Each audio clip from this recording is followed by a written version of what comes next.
This week we're here at MIT in Cambridge, Massachusetts to interview world-renowned linguist and philosopher Noam Chomsky. Someone who's authored over 100 books on everything from war to propaganda, I wanted to get his take on democracy and elections within the context of American empire. As extreme as the political spectrum is right now in the U.S., there's still almost complete uniformity on the war on terror, the stance toward Latin America, sanctions on Iran, and there's really no anti-war candidate, despite popular opinion agreeing on that. Why can no candidate touch that? The spectrum is broad, but in an odd sense. The spectrum is basically from center to extreme right, way off the spectrum. So the Republican Party about 20 years ago basically abandoned any pretense of being a normal political party. In fact, distinguished, respected conservative commentators from the American Enterprise Institute, right-wing think tank, like Norman Ornstein, described the Republican Party as a radical insurgency, which has abandoned parliamentary politics. They just don't want anything to happen. Their only policies are don't do anything or bomb. And that's not a political party. It's what happened is that the party, during the whole neoliberal period, both parties shifted to the right, as everywhere in the world, and the Republicans just went off the spectrum. They became so dedicated to the interests of the extreme wealthy and powerful that they couldn't get votes. So they had to turn to other constituencies, which are there, but were never politically mobilized. Christian evangelicals, nativists who are afraid they're taking our country away from us, people who are so terrified that they have to carry a gun into a coffee shop, and that's their base, essentially. And when you look at just take a look at the primaries. I mean, any candidate who has a semblance of rationality is not even competing. So that's the Republicans. The Democrats have shifted to the right as well. Today's mainstream Democrats are pretty much what used to be called moderate Republicans. Somebody like Eisenhower, for example, would be considered way out on the left. So, for example, Eisenhower strongly made it very clear, as he put it, that anyone who questions the programs of the New Deal is just not part of American political life. Well, by now that's a left-wing program. It's basically Bernie Sanders' program. Yeah. That's Eisenhower. So the spectrum just is, it's true that it's broad, but in a very strange sense. As far as anti-war candidates are concerned, you have to ask what it means. So, for example, Obama is considered an anti-war candidate. He described the Iraq War as a mistake, a strategic blunder, as he put it. I mean, that's like Russian generals in Afghanistan in the early 1980s who criticized the invasion as a strategic blunder. That's not criticism of the war, it's saying you're making a mistake. The debate about the Obama's is running a global terror program of a kind that has never been envisioned before, the drone program. It's now being discussed to an extent because of recent leaks, but the questions that are being raised overwhelmingly, I mean, not by Jeremy Scale and Glenn Greenwald, but by most of those who are talking about it, is are you killing too many civilians? what about just assassinating people because you think someday they might want to harm you? I mean, suppose, for example, that Iran was murdering people in the United States because they think, with some reason, that they might want to harm them. For example, the editors of the New York Times and the Washington Post, who publish articles, op-eds, calling for bombing of Iran. So suppose they said, well, this is an imminent threat, let's kill them. Would we accept that? The idea that we have the right to use force and violence at will is accepted pretty much across the spectrum. Now take, say, the Iran negotiations. Virtually everyone, president, political leaders, commentators in the press, dovish commentators, almost universally say that if we unilaterally think we detect some Iranian violation of the agreements, then we have a right to use military force to attack them.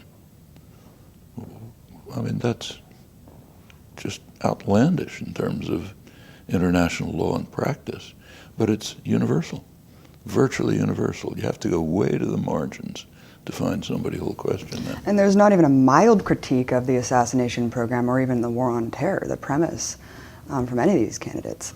And every 4 years, we're made to feel like we're playing this great role, this great democratic practice, in decision-making where we celebrate electing these leaders who rule over us. I mean, how does power really function in our society? But there's very good studies of this from mainstream political science, nothing on the edges. So one of the main topics that's studied in academic political science is the relation between people's attitudes and public policy. And it's a pretty straightforward study. You see public policy, there's very good polling evidence on what people think about things. So for example, for about 40 years, a considerable majority of the public has thought that taxes should go up on the rich. Taxes go down on the rich. A substantial part of the public, often a big majority, thinks that we ought to have a national health care program. Nothing, impossible. In fact, when the press discusses this, they call it politically impossible, meaning the pharmaceutical companies won't accept it, the insurance companies won't accept it, and so on. So it basically doesn't matter what the public thinks. About 70% of the public, lowest 70% on the income scale, are pretty much disenfranchised. Their attitudes have no detectable influence on the policies of their own representatives. As you move up the scale, you get a bit more influence. When you get to the top, policy's made, and the top can mean a fraction of 1%. So it's kind of a plutocracy with democratic forms. And the elections, by now it's almost become a joke, but it's always been true that campaign financing plays a very substantial role in not only who's elected, but what the policies are. That goes back 100 years. A great campaign manager 100 years ago, Mark Hanna, was asked once, what are the important things that you have to run a campaign? He said there are three things. First one's money. The second one's money. And I forget what the third one is. And pretty much that's true. With the current reactionary Supreme Court, it's just gone out of sight. Campaign spending is, the billions and billions of dollars. And people have argued it's just because of too much government interference. We need to widen the market. We need capitalism to be more free. I mean, you've argued that in any scenario of capitalism working, it's incongruous, it's incompatible with democracy. There was recently an IMF study, International Monetary Fund, study of the profits of the big banks in the United States. The financial sector has become enormous during the neoliberal period. It's almost half the profit of corporate profit. Now, where does their profit come from? Turns out it comes from the taxpayer, largely through the, there's an implicit government guarantee against failure. It's not in law, but it's understood that if a major financial institution gets into trouble, the government will bail it out, which happens repeatedly, only during the neoliberal period, incidentally. There were no major failures during the 50s and the 60s, when the neoliberal policies began to be instituted, deregulation and so on. Then you start getting a series of financial crises. And every time the public bails them out. Well, that has consequences. For one thing, it means that the credit agencies understand that these corporations are high valued beyond the level of what they actually do, because they're going to be bailed out. So they get good credit ratings. It means they can get cheap credit. They can get cheap loans from the government. They can, of course, they get the bailouts. They can undertake risky transactions, which are profitable, because if it goes wrong, taxpayer will take care of it. Net result is that amounts to practically all their profits. Is that capitalism? Energy. There was another IMF study of government subsidies to energy corporations around the world, not just the U.S. They estimated about, I think, $5 trillion a year, which includes the U.S., of course. Plenty of subsidies. Agribusiness is subsidies. But isn't that what the whole new libertarian movement would tell you, is that precisely the government is being used as an extension of the market to protect this kind of like irregular form of capitalism that's hand in glove with the government, and we just need to kind of free up government regulation and let capitalism work on its own? First of all, the business world would never tolerate that. They rely heavily on government.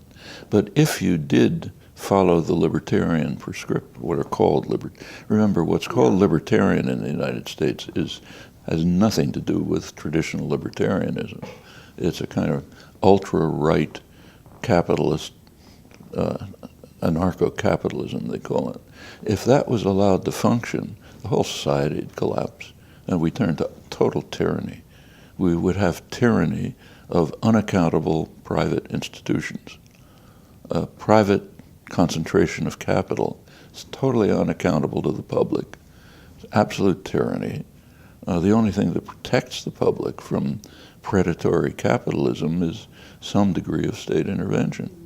So it's true that the state intervention does support the capitalist institutions. It also protects the society from total destruction. A predatory capitalist system it simply couldn't survive. For perfectly obvious reasons.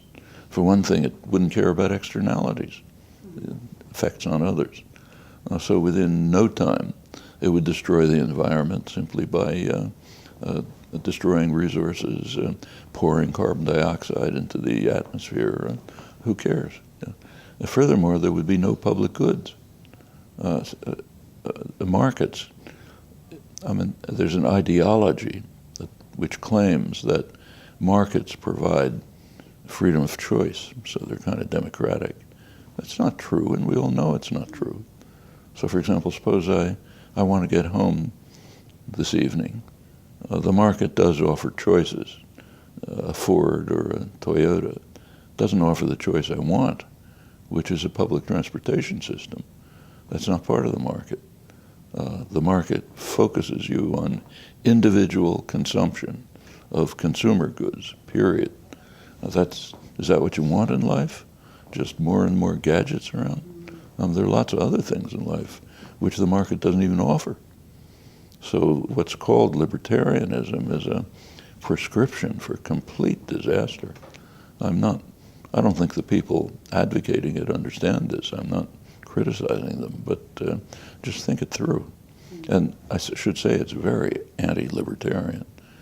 Traditional libertarianism, which was always on the left, was opposed to the master-servant relation, people giving orders and other people taking them. That's libertarianism, and not in this version. A few weeks ago, the U.S. military intentionally bombed a hospital in Kunduz, Afghanistan. I mean, the U.S. government felt it enough to just apologize. And there's people leaping to the defense of the establishment here, saying there must have been a good reason. Either they did it on accident, even though that we know that they didn't, or there was Taliban hiding in there, and so it justified, obviously, this human shield logic, just like Israel does. I mean, how does this specific example illustrate how American exceptionalism functions? Well, we have to be careful about the term American exceptionalism. And for one thing, it's not at all exceptional.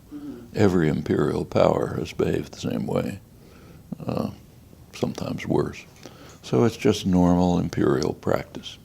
It's called exceptionalism, but nothing about that. Of course, it's supposed to be exceptional in that we have the highest ideals.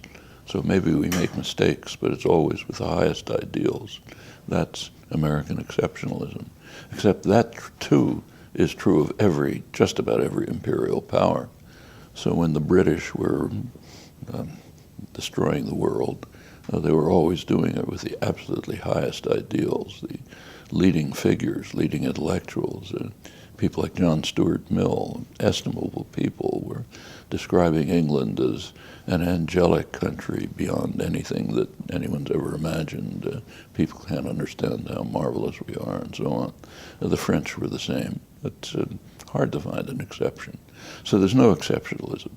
In the case of the Kunduz hospital, apparently, I mean, I don't think all the details have come out, but it seems that they were trying to kill some people they regarded as Taliban leaders or activists, and they happened to be in the hospital, so they killed everybody. And there is a lot of criticism of killing the others. What about killing the person they were targeting? I mean, what right do we have to kill somebody in some other country who we don't like? I mean, I don't like them either, don't like the Taliban at all. But does that mean we have a right to go kill them? I mean, do they have a right to go kill us if they don't like us? That's not questioned at all. What's questioned is, and criticized, is attacking a hospital and killing the staff and killing the patients. And, that's not the first time. So, for example, when the U.S., one of the lauded achievements of the U.S. Army in Iraq is the conquest of Fallujah in November 2004. Take a look at it. Just take a look at the New York Times, the days of the attack on Fallujah. The first day of the attack, there's a picture on the front page. I can practically visualize it, which is a picture of the General Hospital in Fallujah. Marines attacked the General Hospital, threw the patients off their beds, put them on the floor, put shackles around them, threw the doctors on the floor. Attacking a hospital is a gross violation of international law. But they were asked, why did you attack it? They said because it was a propaganda agency for the rebels. How was it a propaganda agency? It was releasing casualty figures. And that was okay. That's an achievement. But even beyond that, what were the Marines doing in Fallujah? I mean, are there Iranian Marines in Cambridge? What are U.S. Marines doing in Iraq? The invasion of Iraq is the worst crime of this century. It's had horrible effects, but it's now spawned sectarian conflicts that are tearing the region apart. But suppose it had worked. Suppose it had pacified Iraq and there was no disasters. It's still a major crime. Why do we have the right to invade another country? And in fact, if you look back, there's another crime which is never discussed. In the 1990s, the sanctions on Iraq were so severe that they virtually destroyed the society. In fact, the sanctions were administered by the United Nations, and the international diplomats who administered the sanctions were respected international diplomats. Dennis Halliday, Hans von Sponeck. They both resigned in protest. on the grounds that the sanctions were genocidal. Their term, not mine. They said the sanctions are genocidal, they're destroying the society, they're strengthening the dictator, they're forcing the population to rely on him for survival, and probably they saved him from being overthrown from within, as happened to one after another, a dictator of the same sort. That was the 1990s. That's considered no problem. You know, that was liberal Democrats. Well, I mean, by the time that Bush and Blair decided to invade Iraq, the society was half devastated. So you hit a very fragile system with a sledgehammer, you're going to have horrible results. And but the very idea of invading is criminal, and try to find someone who describes it as a crime. Right. Obama is praised because he describes it as a mistake. Does he describe it as a crime? Does anyone? Except way out at the fringes. It was the dumb war, right? And dumb war. Yeah, we dumb shouldn't war. do dumb things. We do smart things. Yeah, we do smart wars. That's like German generals after Stalingrad, who says it's really stupid to have a two-front war. We should have destroyed England first. Well, I always think it's interesting that people use the rationale that we didn't find WMDs as if that would have been a rationale to invade and occupy a country, finding weapons of mass destruction. I mean, it's insane. Not. And in fact, completely insane. You know, if they're concerned about weapons of mass destruction, there are ways to proceed. The UN inspectors are doing a fine job. Actually, pretty much the same, similar questions arise in the case of the Iran nuclear deal. So Iran, according to the United States, poses a grave threat to the world. That's pretty much an American and Israeli obsession. Most of the world doesn't see it that way. Let's say it's a threat. Suppose Iran poses a threat. Are there simple ways of dealing with this? In fact, there are. And in fact, very popular ones. The best way to deal with it would be to work towards instituting a nuclear weapons-free zone in the region. That's supported by almost the entire world. It's strongly supported by Iran. In fact, they're one of the leading advocates of it. Yeah, when you're not even acknowledging that Israel has them, then that's the problem. The U.S. won't permit it because it does not want Israeli nuclear weapons to be open to inspection. So therefore, we block the obvious way to deal with whatever problem there is. And it is supported by virtually the entire world. Comes up every 5 years at the Non-Proliferation Treaty Review Conference.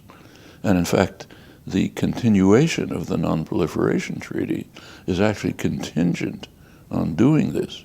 That was agreed 20 years ago. That's the most important arms control treaty there is. If that treaty collapses, we're gone. Everybody will have nuclear weapons and be using them. But the U.S. is so committed to protecting Israel's nuclear weapons that it's willing to endanger the Non-Proliferation Treaty and prevent the obvious means from keeping nuclear weapons away from Iran in case they have any interest in developing them. Do you see a word of discussion of this outside of the arms control literature? And I write articles, but way out at the fringes. Nothing that could possibly make the mainstream. There's this huge amount of grassroots energy donations around getting people elected who are believed to be able to give us solutions to the problems that we face, Noam.